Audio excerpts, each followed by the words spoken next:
Good evening, ladies and gentlemen, and welcome to the final concert of our 2020 Tejas Storytelling Association virtual conference.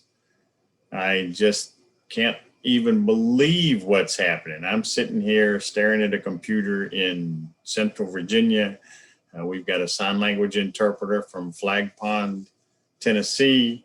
We got folks from Texas, and we're getting ready to hear stories from England. And this just blows my mind. I'm sitting here watching my attendee list as we have more people coming in. We have about 35 people from all over the country here. And it's the brand new world that we live in.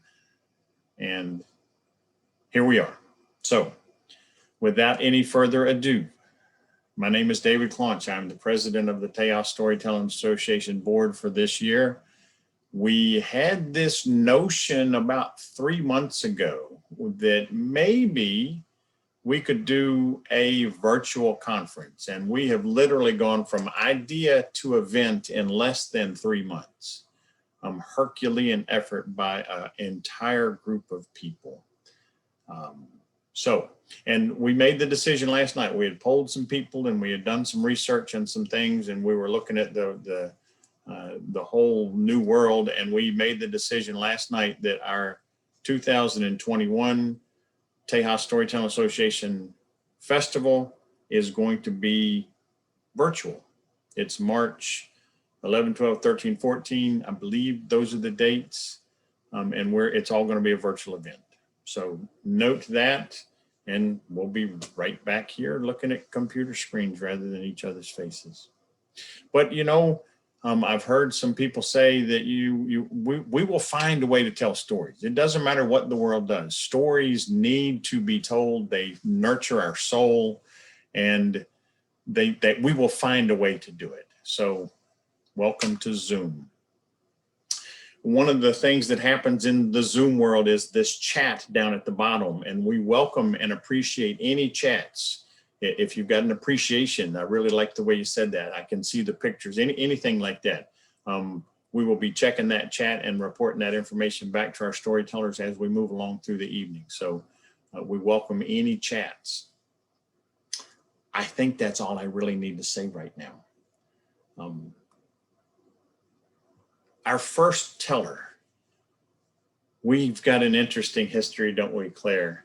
We tried to get her a couple of years ago, and things happened, and I don't even know the whole history there, but we weren't able to. And Claire did an extremely valiant effort to take the airplane ticket, and she got it all figured out. And so we didn't lose any money, and we've been promising Claire an opportunity. And when it was virtual this year, we said, I think we can probably work it out now. So this is just a sampling of what it'll be like once we get back together. Claire is a native of Dublin, Ireland. She's been telling tales all over Europe for about 14 years. She's told at the President Mary Robinson of Ireland, NASA's Jet Propulsion Laboratory, which is really cool stuff. Tonight, she's coming in from Bristol, England, and it's midnight over there. So please welcome Clare Murphy. Oh, thanks, David. What a lovely welcome. Hello, everyone out there. I mean, and this is what I'm wondering about, David. You were saying about, people all over the country, but it looks like we've got people from Canada calling in. We've got Donna Dodinsky up in Toronto. We've got Darcy Tucker. Hello, Darcy Tucker. It's my pleasure to stay up late. I am going to look at the chat box because I can't see you, but I know you're out there, all you lovely audience. And it is midnight here in Bristol, England, but it is such a pleasure to be able to come and tell stories to you. So if you have access to the chat box, go ahead and post the town that you're calling in from, or the city, or the country, and we'll know how far Tejas has reached. So go ahead and pop that in the chat, and I'll get us warmed up with a little story. And I'm going to have a look at the chat box in between the stories. Here they come, all the towns. Look at that. We've got Houston, Pennsylvania. We've got El Paso. We've got Oklahoma. We've got Bulverde. I hope I'm saying that right. Bulverde. Allen, Texas, near Dallas. Oklahoma. Florida. See, all across the country. I love it. I'll check back with that in a second. I'll start us off with a little story. And I heard this story from the wonderful Kevin Kling. Once, there were 4 brothers who could not stop arguing. All of their days they argued. And one day their mother just sent them out. Go, she said, out into the world. Now the brothers stood outside the house for a little bit, arguing. And the oldest brother said, I set a challenge. Which of us can get the best education? Let's meet back here in 5 years' time. And so, for once, they were all in agreement. Now the oldest brother, he headed far to the north, and he made his way along the great road until it led to a great city. And in the city he found a university. And in the university he found men and women that spoke with such passion about architecture. And he decided he would study. He would study mathematics and engineering, and he would study the nature of wood and water and stone, and he became a master architect. Now, the second brother, he headed off to the east, and it wasn't long before he came to a town. And in the middle of the town, there was a square. And in the middle of the square, there were these long, low tables, and everywhere around them were men and women in white coats. Well, they were bandaging their wounds and they were setting their bones. And the second brother thought, that's what I want to study. And so he studied medicine and he became a master doctor. Brother number 3, he headed to the south, and he didn't look for roads. He didn't look for towns. He followed his way up into the mountains. He found a tiny path that led into a little cave. And inside the cave, there was an old woman. And she had marked the wall with sacred markings, and she began to teach him the symbols and the mystical arts. So he became a master mystic. And the 4th brother, he headed off into the west. And he didn't really like to study, and he wasn't mad about books. And so he just everywhere he went, he talked to people, he listened to people, and that's how he spent his time. Well, 5 years passed, my friends. And all of the brothers, they came rushing back. They gathered at their house. And the oldest said, let us walk, and we shall find the answer to who got the best education. So they walked away from their town and towards the grasslands where the wild animals were. And suddenly, in the middle of the path, they saw the body of a dead lion, but it was freshly killed. And the oldest brother said, ha! A perfect test. We will use this lion to prove who got the best education. I will begin. He began to pluck the bones from the body. And he began to reset the bones using his architecture. And he began to lay bone upon bone and spine and tail. And soon there was this beautiful skeleton of a lion. And he said, see, clearly I have the best education. Well, said the second brother. You've built a skeleton. Wait till you see what I can do. And he reached down and he started to pick up the guts and the heart and the skin, and he began to sew and sew and sew and sew and sew until the lion was reconstructed. He said, I am a master doctor and I got the best education. And the third brother said, my brothers, this is good work, but the lion is still dead. And I can summon the breath of life and breathe it into the lion and bring him back to life. And just as he said that, the 4th brother climbed a tree. So the 3rd brother, he pulled the breath of life with his incantations and he breathed it in, and the lion woke up and immediately saw the 3 men in front of them and ate them. And a little while later, after the lion had finished and walked away, the 4th brother climbed down the tree and said, now I guess we'll never find out who got the best education. That is my story. And I can see your words popping up here. I'm just going to have a little look at you. People are talking about they can't see the sign language. You can't see the lovely Libby who's doing the sign language. Put it back in the chat box if you can see her now, because she's doing some beautiful dancing with her hands. She makes the whole world into music between her two hands if you watch her move. What a dancer. Yeah, they can see you now. Okay, good. Are you up for another one, Libby? Should we go again? Look at that, always ready to go. All right, come here to me. Let's go again.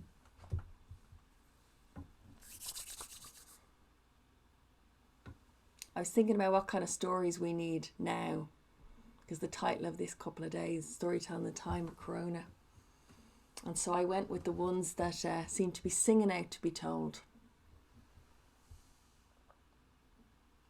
Once, long ago in Ireland, there was an old man and he lived with his daughter. And they had nothing. And so he asked the king to give them some place to live. And the king gave him a little piece of land on the side of a bog. Now it was just enough. They had a tiny little house, and the old man cut the turf every day. And the daughter, she kept the house. Well, one day, the old man came running in, and he had in his hands a beautiful chalice. I mean, it was this just engraved metal. It was ancient. And he said, look what I got. I found it in the bog. I'm going to give it to the king. And the daughter said, no, don't do that. Because if the king sees that, he's going to want to know where the golden plate is to go with that cup, that chalice. And the father said, there was no plate. I know that, she said, and you know that, but the king's going to go looking for it. You're mad, he said. You're mad, and I tell you what, I'm going to leave you here. I'm going to go to the king by myself. All right, she said, good luck. The old man made his way up to the great palace, and he waited in line, and when it was his turn, he just presented it. He said, Your Majesty, I found this in the bog, and I bring it to you as a thank you for our house. And the king, he said, This is beautiful. Where's the plate to go with it? The old man said, there was no plate. Oh, really? Said the king. I see. And the guard came running in and he said, take this man downstairs, find out what I want to know.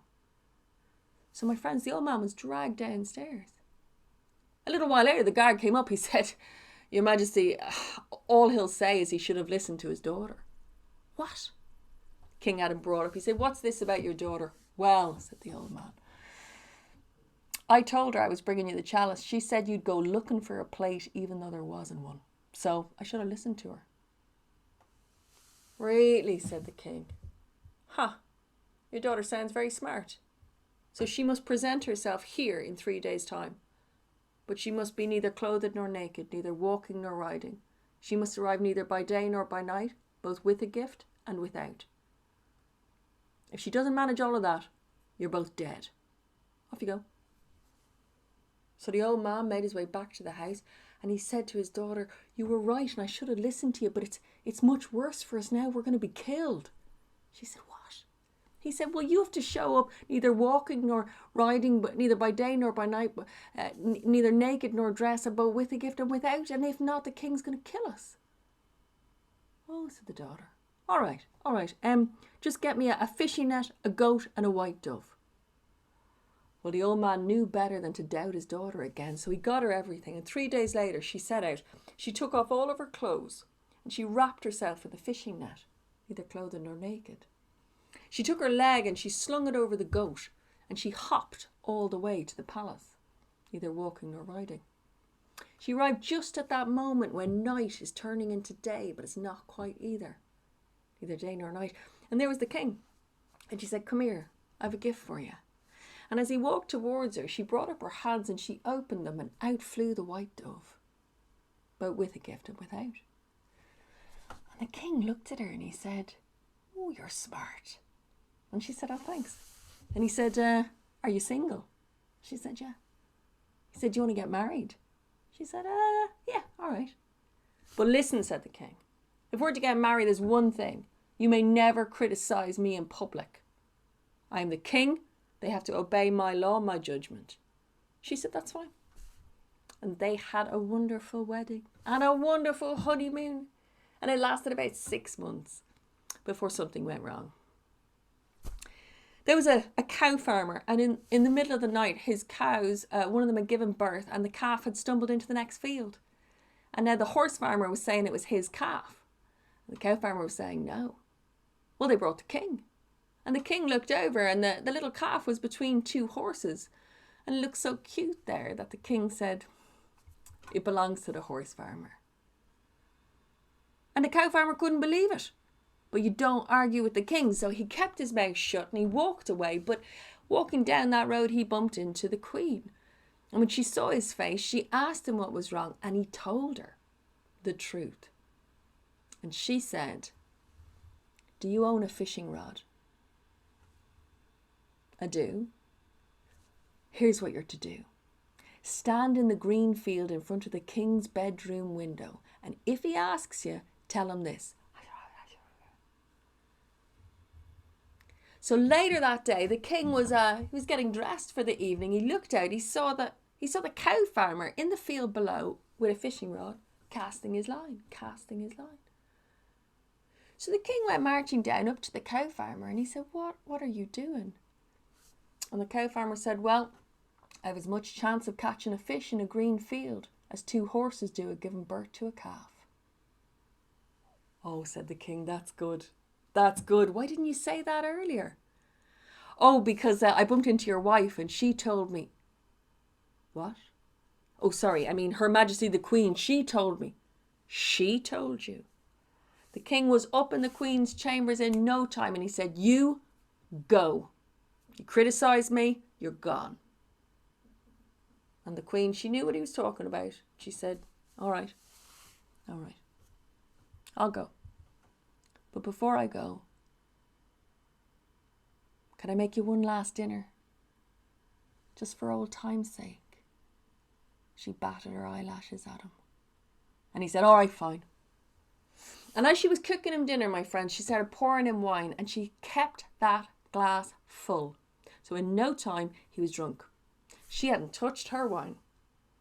And he looked at her and he said, "You know, I'm sorry what I said before, but you have to go. But you can take with you your favouriteest thing in the whole kingdom." And then he fell over drunk. And when he woke up, he was in a dungeon. I mean, it was a tiny little dark room. But he realised it wasn't a dungeon. It was his wife's old house by the side of the bog. And there was his wife, and there was his father-in-law. And he said, "Why have you kidnapped me?" And she looked at him and she said, "I didn't kidnap you. Before you passed out drunk, you said I could take with me my favouriteest thing in the whole kingdom. It just so happens that thing is you." The king's heart melted in that moment, and he said, "I've been a real idiot, haven't I?" And she said, "You have. And is there any chance you'll forgive me?" "Well," she said, "only on the condition that there are no more conditions." And with that, they lived as happily ever after as life lets you.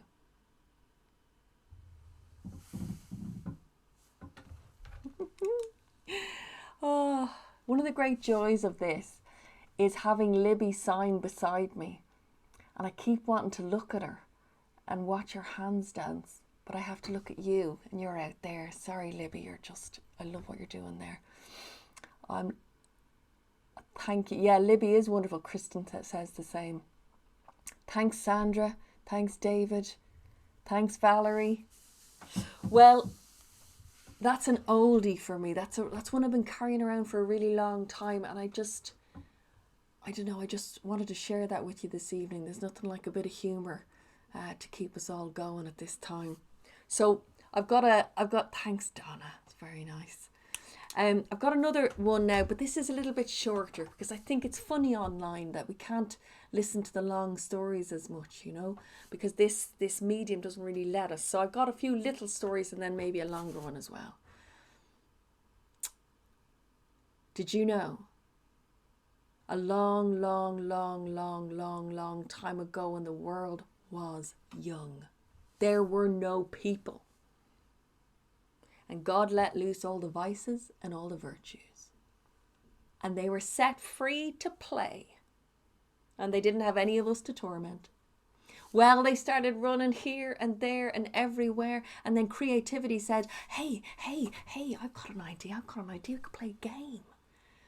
What about we play a game of hide and seek? First game ever. And all the vices and the virtues said, oh, what a great idea. And madness leaned in and said, well, I want to be on. I'm on. Everyone else hide. And so madness started to count. 1, 2, 754, -0. And as madness counted, all of the vices and the virtues ran away. Now, Stealth took off her shoes before she ran away. And some of the other vices and virtues saw that and they liked that idea, so they took off their shoes. And then Mischief, he came along and he started tying all the shoelaces together. Greed, she came along and she saw the shoes. She started grabbing them, taking them with her. Serenity, she had wandered off and was sitting on the beach, contemplating eternity in a tiny grain of sand. Rage had stomped through the side of a mountain and was trying to hide under a large pile of rocks. Stealth had covered herself in bits of bark and leaves was clinging to a tree. And Madness was just about finished. And he turned and he said, -205. And as he opened his eyes, standing right in front of him, was Patience. And Patience, he said, is it time to hide yet?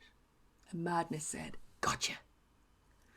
And Madness, well, it was very easy to find Rage because there was just a huge furrow in the earth and stones everywhere. And then Madness made his way down to the beach and found Serenity and then Mischief and then Creativity. And one by one, all of the vices and virtues were found by Madness.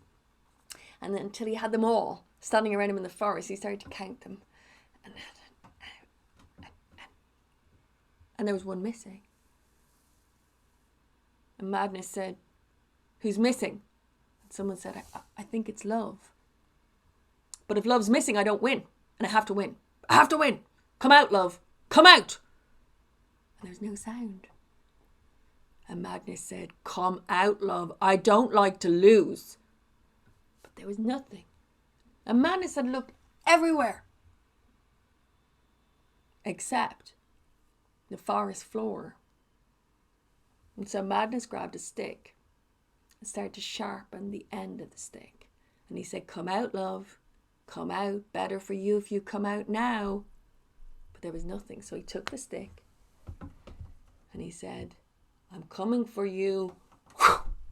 And he pierced the leaves of the forest floor with that stick many, many times until there was a shriek. And he pulled up the stick and there was something on the stick. And then a creature emerged from underneath the leaves and it was Love, and she had her hands over her eyes and she pulled her hands away and there was blood trickling down her face. And she said, Madness, Madness, what have you done? What have you done? I can't see. And when Madness saw what he had done in his haste, oh, he felt such regret. He said, Love, I'm so sorry. I didn't know. I didn't mean to. Here, let me help you. Because Love couldn't find her way at all. So he just took her by the hand and he said, I'll help you out of the forest. And he led her out of the forest. And it's been like that ever since, my friends. I mean, to this day, love is blind. And wherever you find love, well, madness is usually close behind. That is my story.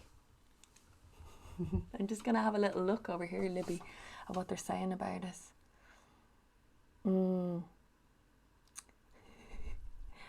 Hello, Fran. Hello, Kim. That's the job, you see. That's what the job is, to pull you in, right? Because this is what David and Brooks and everybody at Tejas wanted to do, is that we all need to be a bit more connected, don't we? And if I look down at the mesmerising Libby, you will feel like I'm not looking at you. So I'm going to look into the camera quite a bit, I'd say. I think that's a good idea, Rain. We'll all meet some year in Dublin or Belfast. Yeah, it's a good one, Karen, that story. It's a really good one. It's resonated with me for years. And I'm still trying to find the source of that story. A lot of people tell it in South America. It's quite popular. And then an English teller told it over here. But yeah, it's quite a deep one, that one. We've got a little bit more time, so I'm going to fit in a few more stories. I'm really called to tell you a really old Irish one. I wasn't gonna, but then you know the way it is with the stories. So I'm going to tell you an old myth, an old piece of myth, because myth is big and broad. But this is a lovely little fragment that I found years ago. And this is about a band of brothers. And they were known as, it's an old Irish word, Libby, and I forgot to give it to you, I'm sorry, but it's Fianna. And the Fianna, Fianna. Yeah, the Fianna warriors. And they were a band of brothers that defended Ireland against invaders.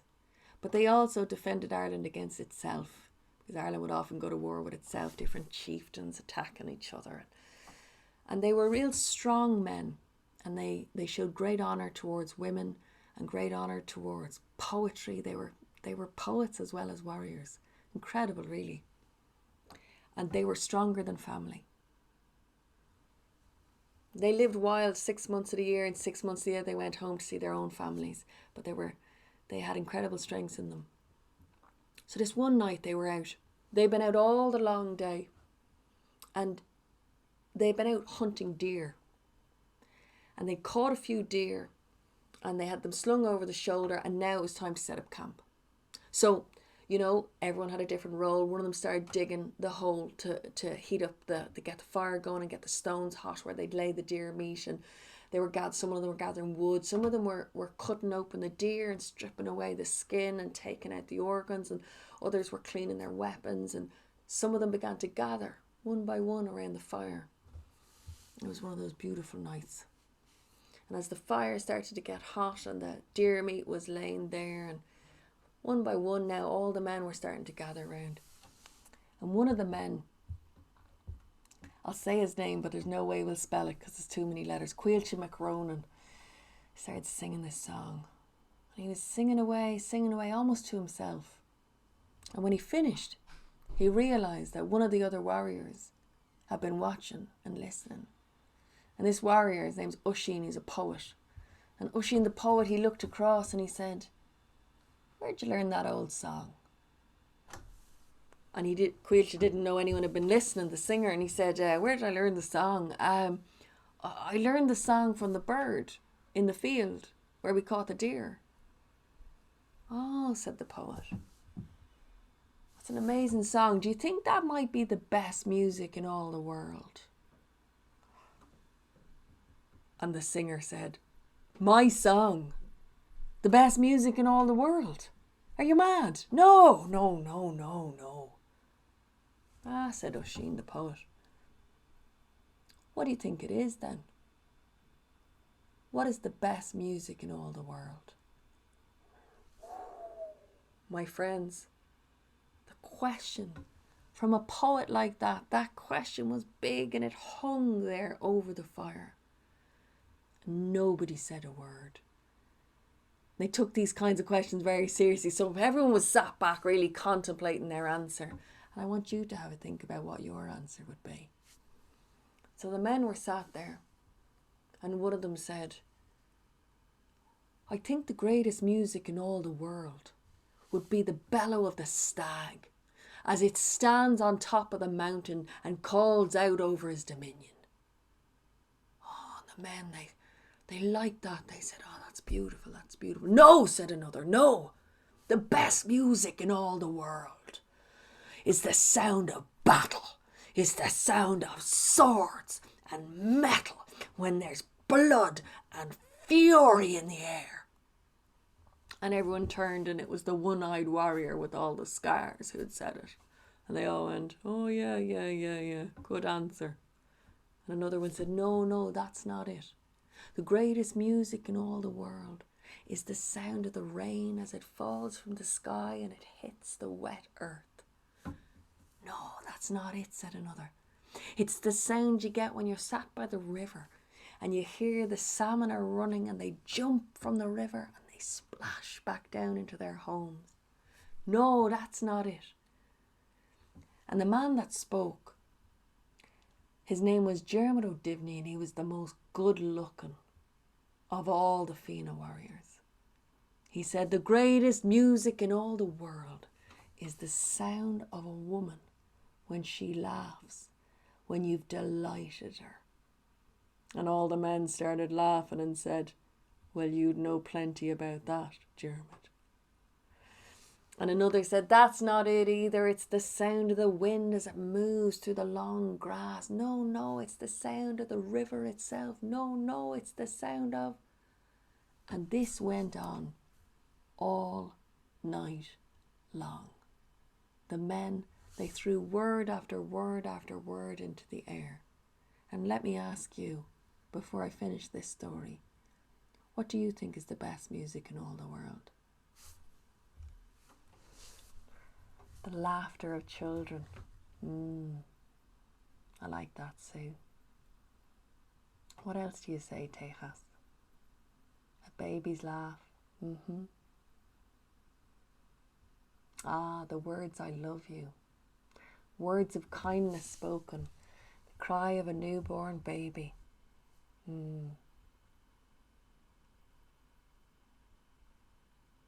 What else, Tejas? What is your best music in all the world? The sigh of a strong hug. I hear you, Cynthia. I hear you.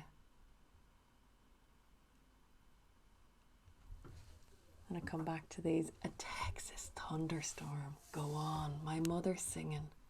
Look at that. And so this is what happened. The words were thrown and the words were thrown and the words were thrown, and each answer was better than the last. And the men, they talked and they talked and they talked until finally stars had wheeled overhead and the signs of the sun were coming up. And Usheen the poet, the man who had asked the question, he looked around the circle and he could see there was only one man who hadn't spoken. And that man was his father, the captain of the Fianna. His name was Fionn, or Finn.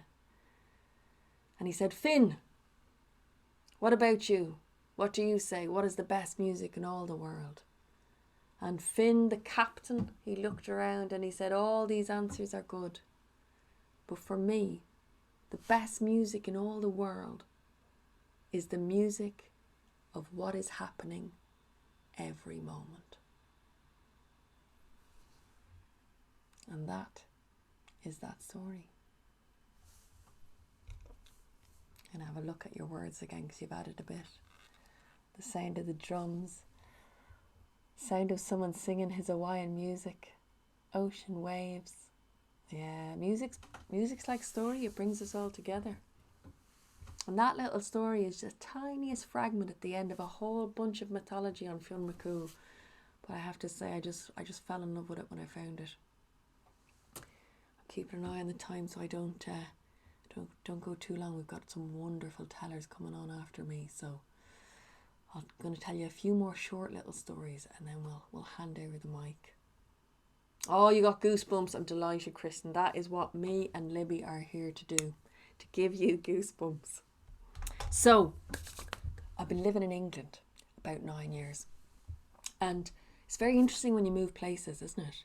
Because there are all these stories of place that you start finding in your new place. And England's got some funny old folk tales. And I found this one, I really like it. So, a long time ago, in a small village in Norfolk, a village called Swaffham, there was a peddler. And this peddler, he was poor. He had a small house, and out the back of the house he had a little apple tree. And that was his fortune, really. He took what he could carry in a bag and he sold it every day. He made a few pennies. And when he could, he'd sit out under his apple tree. And that was his life. Well, one day he fell asleep in the afternoon under that apple tree and he had a dream. And it was a strange dream because words were spoken to him in his dream. That never happened. And the words said, "Go to London Bridge and you shall find your fortune." He woke up, he looked around, there was no one there. And he thought what we all think. Dreams are strange. And before too long, they're gone again. So he forgot all about it. He went back to buying and selling and buying and having his little bit of dinner and all of that. Another day passed and he found himself sleeping in the afternoon sun under the tree. And in the middle of the dream came the words, and now a vision of London Bridge. "Go to London Bridge and you shall find your fortune." And he woke up. Oh, to have a dream once, strange, but twice. Anyway, it was just a dream and he was just a peddler. So he went back to buying and selling and he had his little bit of dinner and whatnot. And he got up the next day. And wouldn't you know it, he fell asleep that afternoon under the tree. The same dream. The same words. Clear now in his mind. So when he woke up, he thought, I better go to London Bridge because I'll find my fortune. Now, my friends, getting to London these days from Norfolk, this is an hour on a train. But then there were no trains. He had to walk. It took him days. Finally, there in the distance, he could see London Bridge. The dream hadn't told him anything else. Just go to London Bridge. So he walked right up to London Bridge and on to London Bridge and stood there and waited. And London Bridge was full of merchants selling things, full of people walking past, buying things, and horses and dogs. And he just waited. And nothing happened. He waited all night. Nothing happened. The next day he stood back up and he waited. And nothing happened. And by the third day, and he was soaking wet with the rain, a local shopkeeper came up to him. He said, "What are you doing?" And the peddler said, I'm just, it's not worth saying. I'm just waiting." "What are you waiting for? You better tell me or I'll call the police.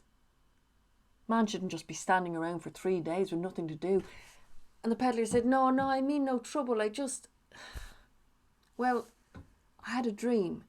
And the dream said, "Go to London Bridge and you shall find your fortune." Well, the shop owner just started laughing so hard. He said, "You tell me you walked all the way here because of a dream? Oh, you're mad. You're mad. Sure, if I listened to dreams. I mean, I had a strange dream a month back telling me to go to some village up in Norfolk. Some place called Swaffham. I had a dream that said if I went to Swaffham and found an apple tree, I would find my fortune underneath the apple tree. Do you see me going to Norfolk? Do you see me looking for apple trees? Go home." And the peddler, he looked at the shop owner and he said, "Thank you. I will go home. Thank you." And he turned and he ran almost all the way back to Norfolk. He ran into little Swaffham village. He ran into his house and out the back door. There was the apple tree. He took a shovel. And you know, my friends, what happened. He dug, and he found a box. And in the box was gold. Well, he was a rich man to the end of his days, but he took that money and he invested it in his community.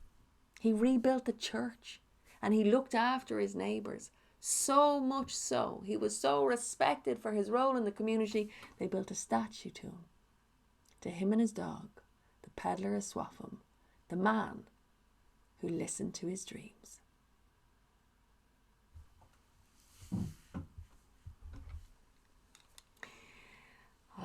I'm making Libby spell all kinds of words this evening. Thanks, Libby. Yeah, the peddler. So we're coming close to the end of my little set, and I want to tell you another. I'm glad, Valerie. I'm glad. It's good to tell the classics. You know, they've been around for hundreds of years for a reason, I think. I wanted to tell you a couple of little tiny short ones, and these are from. Well, some people say Iran, some people say Turkey. These stories have been travelling for a long time and a lot of people have adopted them. So, these are stories of Nasruddin the Hodja. Nasruddin the Hodja is the wisest fool and the most foolish wise man. There are thousands of stories of the Hodja. I'm only going to bring you two. Bill Harley told me that if you tell one Nasruddin story and you don't tell a second, you'll be cursed for life. So I better tell two. Nasruddin was famous in his village for breaking things, for not returning things, for losing things. So when he came pounding on the door of his neighbour's house, his neighbour looked out the window, saw it was Nasruddin. Oh, here we go. Prepared himself, he opened the door, he said, Nasruddin, oh, my friend, my generous friend, what do you want?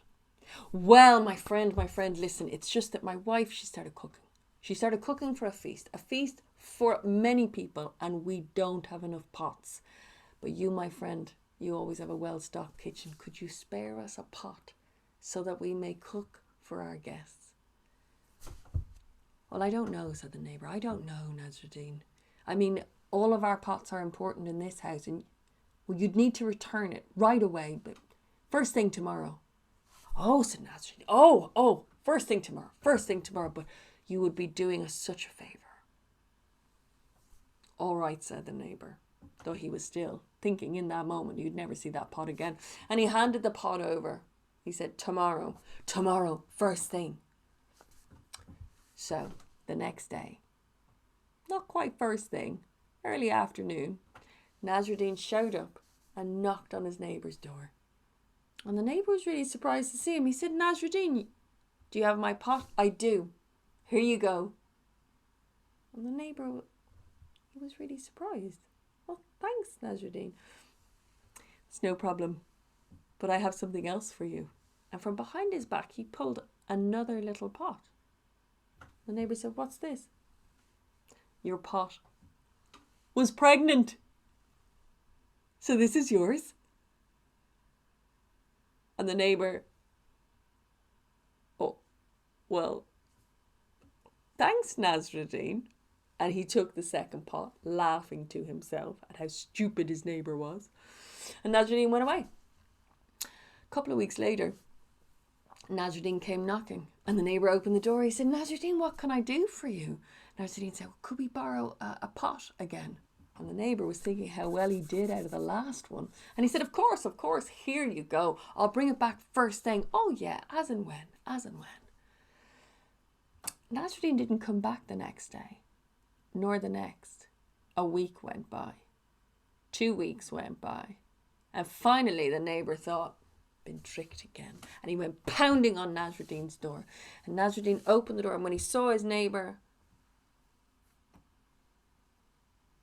and his neighbour said, I'd like my pot back. And Nasruddin said, I'm so sorry. I didn't know how to tell you, but your pot died. And the neighbour said, what? Nasruddin, pots can't die. Well, my friend, if pots can give birth, pots can die. And that is my story. One last one before I go. Nasruddin was sat by the side of the river, and his friend was riding to market. He looked over, he saw Nasruddin had his cat, and he was washing his cat in the river. And the friend said, Nasruddin, stop. You don't wash cats. They don't like water. And Nasruddin kept washing, and he said, leave me alone. It's my cat. I'll do what I want. So a little while later, the friend was riding back from the market. He looked over, he saw Nasruddin, and beside him, a dead cat. He said, Nasruddin, I told you, cats don't like water. And Nasruddin said, oh, my friend, it wasn't the washing that killed him. It was the wringing him out. And that is my story. And those are our stories, mine and Libby's, told together with you lovely Tejas people. And I hope those stories will keep you company for a while. Thanks for inviting me. I'll hand back over to David now. Thank you so much, Claire. We really appreciate those stories. That when I first got into the storytelling world, every time I heard a story, that was my favorite story. So you've given me a whole bunch of new favorite stories, the most recent of which are Nasruddin stories. Thank you so much. And thank you, Libby. Beautifully interpreted. Our next story, Genie Hammel, is from Texas. She, the magic Genie, she likes to sometimes use puppets to tell her stories. She was a librarian for 20 years. She loves folk tales and stories that make you laugh. She's told at the Texas Storytelling Festival. She's told at the Dallas Museum of Art, the Blackbeard Pirate Festival, schools and libraries all over, and now zooming into your front room, please welcome Genie Hammel.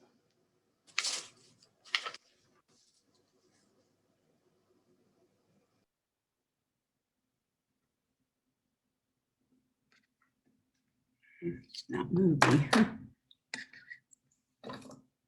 Hello, everyone. I love to listen to Claire. I could listen to her all day. I wanted to start by thanking Elizabeth Ellis for her webinar on personal stories. She gave me the inspiration to try, and tonight I will be presenting a personal story. 5'2", eyes are blue, coochie coo. Has anybody seen my gal? I always thought that song was about my mama. She was almost 5'2", and she had the bluest eyes you've ever seen, as blue as a New Mexico sky. Her name was Isabel, but everybody called her Belle. She was born and raised in Montgomery, Alabama. A Southern belle, if I've ever seen one. You know, she had a lot of the characteristics of a Southern belle. When she spoke, it was like butter melting on a warm dinner roll. And when those blue eyes of her would sparkle at you with her Southern charm, she got your immediate attention. She had those qualities, yes, but she broke the mold of the Southern belle in many ways and many times. I'll be telling you about that. My mama was born 16 years after her sister. So she was almost like an only child, and her mom and daddy called her baby, and they called her that her whole life, even when she was grown up. She loved to play in the backyard of her house. She would hone her imagination there, and she was certain there was a secret garden there, just like the one her mama had read about to her. Well, my mama, I have to tell you, she loved to go to her daddy's farm. He had a farm outside of town. He had dairy cattle and all kinds of animals. He had pigs and chickens. He had a pony and crops. And oh, mama loved to go with her daddy. Her mama wasn't well much. She was real sickly, so she went with her daddy. When she'd get to the farm, even when she was just a toddler, the first thing she'd do is go to the pigsty and play in the mud. Not exactly what you expect from a Southern belle. And then when she got a little bit older, she'd ride a pony her daddy had bought for her, and she'd ride all over the farm. And when she was a grown woman, she'd go hunting and fishing with her daddy. I heard she's a pretty good shot. Well, not exactly a Southern Belle thing, is it? There's something you should know about my mama. She loved men. And there were plenty of men in her life. Right after college, she married my daddy. She eloped. That was kind of unheard of in Alabama at that time. But you see, they had to elope because my daddy's papa, he would never have let his son marry till he finished law school. My mama left a little note in her mama's Bible, because the mama read her Bible every day. And it said, "Mama, I've gone off to marry Nesbitt, and I know you love him too. Lots of love will wire you in the morning, baby." Oh boy, they still called her baby. You know, my daddy did finish his law school, and he fought for civil rights and desegregation in Alabama in the 1950s. My mama at his side. But there was one obstacle in life he could not overcome: his alcoholism. So my mama had to ask him for a divorce. And my brother and sister and I were real sad about that. My mama went to the minister of her church after that divorce was filed, and she went for, comfort and solace. And the funniest thing happened. About 6 months after that minister left the church and he filed for divorce. Bet you know what's coming. He married my mama. They left the South right away, and I know tongues were a wagging in Alabama, and especially in Montgomery, over that marriage. My mama outlived both of her husbands, and she would tell folks, "Well, I had 2 husbands. I killed them both. I guess I don't have much of a chance of getting another one." But she did get another husband. She lived in Payson, Arizona by then, and she sang in the choir at her church. She had a beautiful soprano voice. And when she sang, she would smile and she looked like an angel. A man in the congregation, a widower, he would watch her every week. He fell in love with my mama. So my mom, at age 76, married a younger man named Roy. He was 75. They were so in love. After they were married about a year, they went through a life or death adventure that I want to tell you about right now. My mama said it was a miracle. I don't know if you believe in miracles, but if you don't, this story might change your mind. Well, they lived in Payson, Arizona, and they woke up one morning and they were going into Phoenix. It's about 2 hours from Payson. And, they had a doctor's appointment. Well, not both of them, just Roy, his cardiologist, But they got up early because they were going to take a side trip into the mountains to see the flowers that bloom there in the springtime. Roy remembered he'd been up to the Four Peaks Wilderness area years before. Oh, it was beautiful there. All the flowers would be blooming, and all they had to do was go on El Oso Road. And so they did. They got in the car and they started driving. They came to El Oso Road and they drove and drove and drove and drove, and they came to a crossroads. And the sign there was turned kind of funny.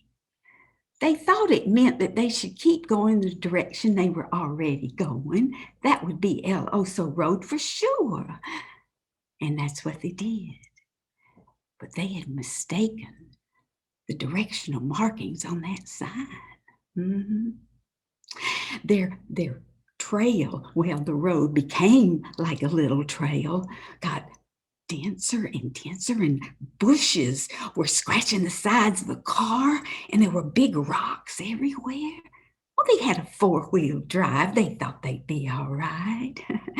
And then they came to a gully, and before they could stop, their car went right over that gully, and the front wheels were stuck in a crevice.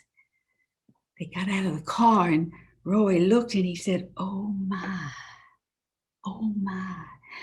The bottom of the car is sitting right on a boulder. Oh, we're stuck." Well, they tried for 3 hours to free the car, but no success. They figured they better sleep in the car that night. It was already getting cold in those mountains. Of course, they'd missed the cardiologist appointment. They checked their provisions. They had one pair in the car, which they split for dinner. They had 4 7-Ups. They had 2 half-gallon jugs of water. And Roy, when he went to the back of the Subaru, he found a mummy sleeping bag. He'd forgotten it was there. He borrowed it from a friend and forgot to return it.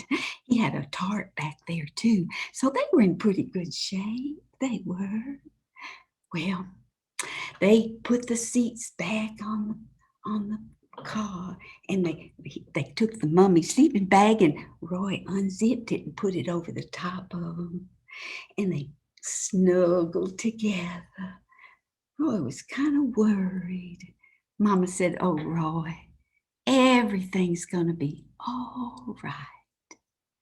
My mama always said that, no matter what happened. They woke up the next morning, and they knew they were going to have to walk. Each of them took a half-gallon of water. Mama took her pocketbook, as every Southern belle would do. In that pocketbook, she put 2 of the 7-Ups, and she had some echinacea in there, 2 ounces if they needed it. Roy took the mummy sleeping bag and the tarp, and they started off. They walked for a long time. They didn't see any sign of civilization. They saw an old lion shack, which is where cowboys can stay if they need to shelter when they're on the range, but they didn't see any cows. They saw a mule deer and some cottontails, and then the trail began to get rougher and rougher, and they had to hold on to the bushes to keep from sliding. And one of the jugs, well, it sprung a leak. And they only had 1 jug of water, half a gallon. And then the trail ended. What a terrible feeling. What were they going to do? They looked around, and all they could see were mountains. They were going to have to climb a mountain. Now, this was the 2nd day since they'd left Pace, and they were exhausted. They said, "Well, we'll just sleep right here at the foot of the mountain, and then we'll be strong enough to go tomorrow up the mountain." So they snuggled up again together and tried to sleep as best they could. Mama said her mantra, "Everything's going to be all right." Meanwhile, back in Payson, Roy's son, who was grown, of course, went by the house that night to see how the appointment went for his dad. But nobody was home. He went inside the house, and there was an answer machine with the message, and he pushed the button, and it said it was the cardiologist appointment person. And she said, "Oh, we missed Roy today. He didn't show up." "Well, is he okay? I hope he's all right. He's never missed before." Roy was scared. Oh my goodness. He called everybody he could think of, but it was nighttime and nobody answered their phones. And finally he got a hold of the Maricopa sheriff, and sheriff said, "Well, we'll start a search party in the morning." He called us too, my brother and sister and I. We were so upset and worried. Oh, what were we going to do? We lived in 3 different states. My brother had the answer. My brother, he's a naturopath and a chiropractor and an all-around hippie. He said, don't worry, Mama, she be fine. She has good karma. Yeah, we hoped he was right. The next morning, Roy and Mama woke up. This would be day 3. They drank a 7-Up, each of them, and they started up that mountain. They couldn't go straight up. It was much too steep. They had to go back and forth, and it took them all day to get up to the ridge. And when they got up there, Mama heard a sound, and she looked down, and oh, there's a stream of water down there. Their other jug had sprung a leak too, and they only had 2 cups of water. Oh, Roy, we have to get to the water. But then she saw right next to the stream was solid rock. Oh, they were going to have to go around the side of that mountain in order to reach the stream. They were too tired to get there that day and night, and so they decided to sleep right there. And they found a pretty flat spot, and they cuddled together again. And all of a sudden, Mama said, look, Roy, I see a plant. It's about 6 inches high. It's an agave plant. I believe we could eat some of the leaves. And Mama tried some. Well, it's pretty good when you're hungry. And she gave some to Roy, and he tried some. Well, not bad. Yeah. And Mama put a couple of them in her pocketbook too. And then they settled down and went to sleep. They felt much better. Mama said, oh, Roy, everything's going to be all right. I think the agave plant is a sign. Well, the next day when they woke up, it was the 4th day. The 4th day since they left Payson. They were so hungry and tired. In fact, it was the worst day. Everything had kind of caught up to them, you know. The lack of sleep. It was hot during the day. It was cold at night. All that walking and worrying. Oh, they just were exhausted. But they knew they had to get to the water in order to survive. So they went around the side of the mountain. There was a trail there, and they went up, and then they took a steep incline down, and they made it to the stream. They found a place where they could cross over. There was a grotto there. It was crystal clear water. They drank deeply of that water. Oh, it was the sweetest water they'd ever tasted. Oh, they decided they'd sleep next to the stream that night. They didn't have the energy to go back up to that ridge, but they would have to tomorrow, because if anybody was looking for them, they'd never find them out there down by the stream. They settled down right by the stream. It was going to be cold, but they snuggled together. Roy was really upset. He was so tired, he didn't know if he could keep going. Mama said, it's going to be all right, honey. It's going to be all right. The next morning was the 5th day. They had to get up to the ridge. They got up and they started off, and they found another agave plant. So they ate a little bit, and Mama put some inside of her pocketbook, and they started up the ridge. They made it to the top, and Mama heard a noise. She heard this noise that went, oh my, I think it's a helicopter. Oh, she got a little bit ahead of Roy. She stepped out into a clearing and she looked up and it was a helicopter. She waved her arms. Oh, oh, oh. And the helicopter, he flashed his lights to let her know he'd seen her. And he motioned for her to keep coming up, keep coming up. Then she thought about Roy. Oh, she looked around. She didn't see him. She called to him. He didn't answer, but she had to keep going to get some help. So she came on up and the helicopter landed and a man got out in a green jumpsuit. My mama said, "Oh, oh, it's an angel." Well, ma'am, I've never been accused of being an angel before, but I spotted you and your husband. I told the pilot I thought you'd be following the stream. Oh, my mama was so relieved.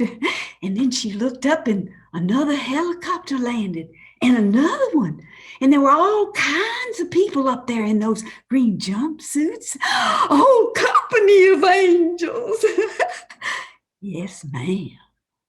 That couple of angels, they went over and they found Roy and they put him on a stretcher and they put him in a helicopter and they headed to the hospital in Scottsdale. They put Mama in a helicopter too, and she got up in the air and the pilot said, "Ma'am, I just want to warn you, be ready. When we get to the hospital, all the media are gonna be there. You know, the news people and the cameras, they all want to know what happened to you and your husband. People even outside of Arizona want to know, so get ready." Oh my, oh my mama said, "My public is waiting." And she took her pocketbook off of her arm and she reached inside and she took out her lipstick and she applied it very carefully, as every Southern belle would do. They kept Roy overnight in the hospital just for observation and some fluids. My mama, she refused any medication. She said, "I just have some sore toes. I'm going to go sleep in the hospital with my husband, Roy." And she did. The next day, Roy's son Dan came down from Payson and took them back home again. They were so glad to be home, but they were tired, so they went right to bed and rested. They got up about supper time and Mama started cooking dinner and she saw an answering machine there with a message and she listened and it was Oprah. Oprah wanted to be a guest on her show. Oh, I was so hoping Mama could do that, but it didn't quite work out. She didn't call Oprah till the next day. I wish it had, because she and Oprah would have been kindred spirits. I just know it. Well, this is my mama. And I hope you remember from this story that everything always is going to be all right. Thank you for listening. Back to you, David. Thank you so much, Genie. And I am really glad that everything did turn out all right. And I keep reminding myself in the middle of all this COVID nonsense that everything is going to be all right. Thanks for that reminder. Our next storyteller, Toni Simmons. Toni does a lot of work. Toni's been at the Exchange Place at the National Storytelling Festival. She's a member of the National Association of Black Storytellers. She does a lot of work. She does a lot of work with the folklore and creative drama, which is really cool work. I would love to see some of that work sometime. And what I know, though, about Toni is, especially at the Tejas Storytelling Association, if you need something done, and if Toni agrees to do it, it'll be done, and it'll be done well. So we really appreciate all your work, Toni. So please share a story with us now. Thank you. Welcome, Toni Simmons.